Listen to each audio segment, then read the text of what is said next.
Hi, my name is Nick Mulvey.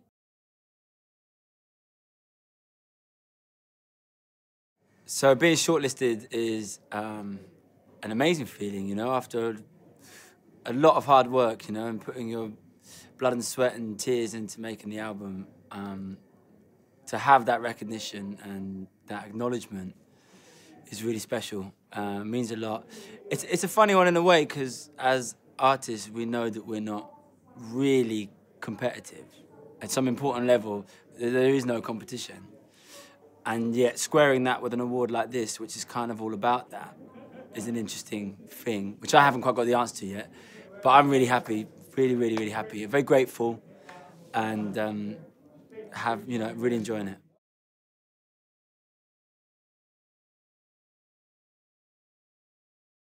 Well, it was quite a long process writing this album. I think I didn't rush it, and so there's been quite a few moments, therefore, that have been standout in the making of it. I think meeting Dan Carey, the producer I made it with, was key, because he answered quite a few questions I had about the sounds and the things I was looking for in the music that I couldn't bring to it myself.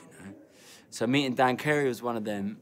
I think there was one moment in the recording of the record in one of the songs called Venus, where it was quite an instrumental passage and quite psychedelic, and I didn't know that Dan Carey had a strobe machine and a smoke machine in his studio, and I think even a laser machine. He had this all this kind of quite borderline tacky club paraphernalia, and he just said, "Hang on a second," switched off all the lights, gave us all these stupid shades, and put on this amazing setup, and it really, really worked. It really, really got us deep into the process, and so that comes to mind as one moment, yeah.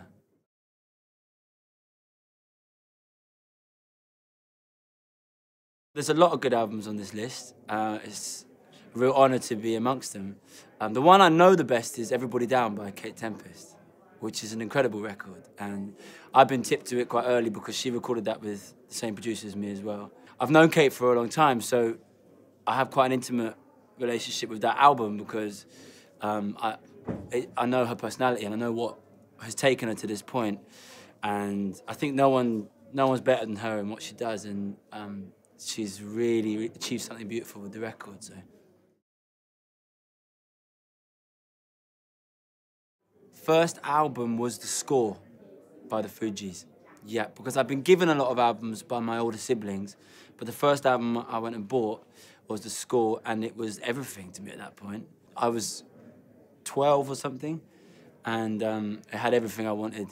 Swear words, beats, beautiful songs, incredible production. All the things that I have come on to appreciate later on were all there as The Score, and it was incredible.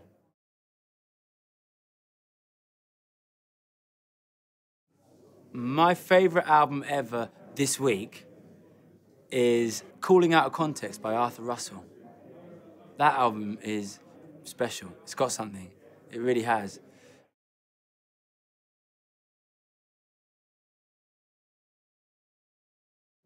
Something about the album that the fans might not know could be that the artwork that runs through the album is a system of notation for the guitar parts of each track. So it looks kind of like aesthetically, quite pretty patterns, but actually they are kind of infographics. They convey the information of the guitar parts. I don't know if anyone would ever know that, but they do now.